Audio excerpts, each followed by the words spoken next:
Hello friends, कैसे आप लोग। उम्मीद करता हूँ सबको अच्छा होगा। सुप्रीम कोर्ट ने बहुत ही अहम फैसला दिया है। ये समझ लीजिए एक तरह का कानून बना दिया जो कि सभी न्यायालयों को मानना होगा। इसमें पति पक्ष को, उसके परिवार को बड़ी राहत दी है, स्पेशली उन सिचुएशन में जहाँ पे पति मान लीजिए जिस शहर में मुकदमा आ रहा है उस शहर में नहीं आ पा रहा, आउट ऑफ इंडिया है, या फिर पत्नी ने जिस शहर में मुकदमा किया है उस शहर में वो उपस्थित होने में असमर्थ है। तो ऐसी परिस्थिति के अंदर ऐसे मुकदमे में सुप्रीम कोर्ट ने पति को बड़ी राहत दी है। मामले के अंदर पत्नी द्वारा घरेलू हिंसा का मुकदमा दर्ज किया गया था। सुप्रीम कोर्ट ने न सिर्फ घरेलू हिंसा को लेकर पति को राहत दी बल्कि हाथों हाथ पति के पक्ष में तलाक का फैसला भी सुनाया। और जितने भी मुकदमे पत्नी ने दर्ज किए थे पति और उसके वालों के अगेंस्ट में, सास हो गई, ननद हो गई, उन सारे मुकदमे को रद्द कर दिया और पति को यहाँ तलाक भी मिला। तो क्या है पूरा मामला और सुप्रीम कोर्ट ने किस तरह कानून बनाया है, किस तरह की गाइडलाइंस लोअर कोर्ट को, ट्रायल कोर्ट को जारी करी है, समझेंगे इस वीडियो में। तो जानकारी पूरी समझने के लिए वीडियो अंत तक जरूर देखिए। अगर आप लोग हमारे चैनल पे दोस्तों नए हैं तो उस चैनल को सब्सक्राइब करना ना भूलें, ताकि इस तरह का वीडियो जब भी हम अपलोड करें, हम हमारे चैनल पे जनरली लीगल अवेयरनेस से जुड़े हुए वीडियोस अपलोड करते हैं। तो जब भी ऐसे वीडियोस आए, अपलोड हो, तो आपको नोटिफिकेशन आए। तो also press the bell icon. तो अब बात करते हैं दोस्तों कि सुप्रीम कोर्ट ने ऐसा किस तरह का कानून बनाया, किस तरह की गाइडलाइंस दी है, लोअर कोर्ट ने ऐसी क्या गलती कर दी, वही गलती हाई कोर्ट से भी हो गई जिसे सुप्रीम कोर्ट ने सही किया, और किस तरह के इंस्ट्रक्शंस लोअर कोर्ट को दिए। मामले के अंदर पत्नी द्वारा पति पक्ष पे ढेर सारे मुकदमे किए गए, जिसके अंदर 498 भी था, डीवी का भी था। इसके अलावा और भी कई मुकदमे पत्नी ने पति पक्ष पे किए। यहाँ पे हुआ ऐसा कि जो घरेलू हिंसा का मुकदमा था उसमें पति अपनी अपीयरेंस नहीं दे पाया कि इस मामले के अंदर पति था वो यूएसए के अंदर है। कुछ टाइम के लिए पति पत्नी यूएसए में रहे, उसके बाद उनके बीच में विवाद हुआ और पत्नी इंडिया आ गई। इंडिया आने के बाद पत्नी ने बदले की भावना रखते हुए पति और उसके घर वालों के खिलाफ कई मुकदमे किए। अब चूंकि पति यहाँ यूएसए के अंदर है तो घरेलू हिंसा मुकदमे के अंदर वो कोर्ट के सामने अपीयरेंस नहीं दे पाया। कोर्ट ने पहले तो ऑर्डर करा पति के पासपोर्ट को इम्पाउंड करने का, जब्त करने का। उसके बाद मजिस्ट्रेट कोर्ट ने एक्स्ट्राडिशन प्रोसीडिंग्स इनिशिएट कर दी, मतलब प्रत्यार्पण जिसको बोलते हैं, कि यूएसए से बुलाने की कार्रवाई पति के अगेंस्ट इनिशिएट कर दी।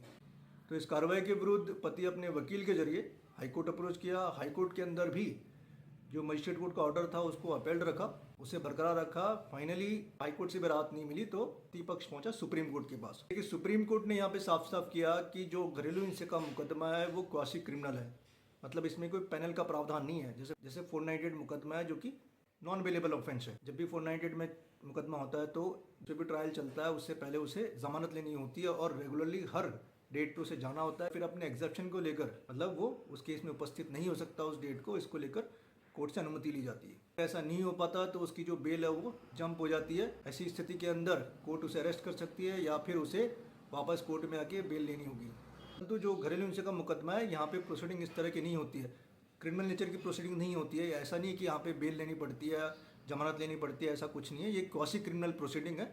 तो सुप्रीम कोर्ट ने यह साफ साफ किया कि क्योंकि ये क्वासी क्रिमिनल प्रोसीडिंग्स के अंदर आता है तो यहाँ पे पति की उपस्थिति इतनी अनिवार्य नहीं है। जाहिर सी बात है, अगर आपके केसेस के अंदर भी घरेलू हिंसा का मुकदमे में आप अगर कोर्ट में अपीयरेंस नहीं दे पा रहे तो कोर्ट ये डायरेक्शन नहीं दे सकता कि यहाँ पे जो अक्यूज्ड है, जिस पे एलिगेशन लगे हस्बैंड को, उसका आना अनिवार्य है, क्योंकि ये घरेलू हिंसा का मुकदमा एक तरह का क्वासी क्रिमिनल है।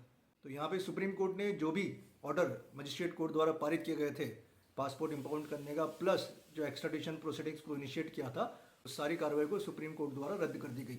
साथ ही दोस्तों यहाँ पे अपीलांट जो कि हस्बैंड ने, उसने एक और काम किया। उन्होंने आर्टिकल 142 के तहत, जो कि सुप्रीम कोर्ट को स्पेशल पावर दी गई है, उस मैरिज को डिसॉल्व करने की एक अपील भी साथ में लगाई अंडर आर्टिकल 142, जिसमें सुप्रीम कोर्ट को स्पेशल पावर दी गई है। यहाँ पे सुप्रीम कोर्ट ने पूरे तथ्य को देखा। सुप्रीम कोर्ट ने समझा कि 2018 में शादी हुई, उसके बाद कुछ टाइम के लिए लोग साथ में रहे, के बाद इन्हें मनमुटाव हुआ। यहाँ पे नंबर ऑफ केसेस एक दूसरे के अगेंस्ट है। बेसिकली अभी जो स्थिति है वो है इरिट्रेबल ब्रेकडाउन ऑफ मैरिज। देखिए, इरिट्रेबल ब्रेकडाउन ऑफ मैरिज को लेकर सुप्रीम कोर्ट के दो लैंडमार्क जजमेंट है। पहला शिल्पा सलेश वर्सेस वरुण श्रीनिवासन, सेकंड है ज्योति किरण वर्सेस अनीश प्रमोद पटेल।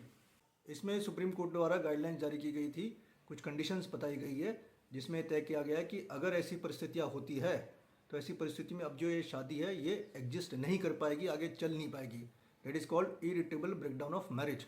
तो उसमें जो तथ्य देखने वाले हैं वो बेसिकली जैसे कि कितने टाइम तक कोहेबिट रहे, कपल है, शादी के बाद कितने टाइम साथ में रहे, कितने टाइम से अलग रह रहे, एक दूसरे के खिलाफ केसेस कैसे हैं और उसके अंदर एलिगेशंस किस प्रकार के हैं।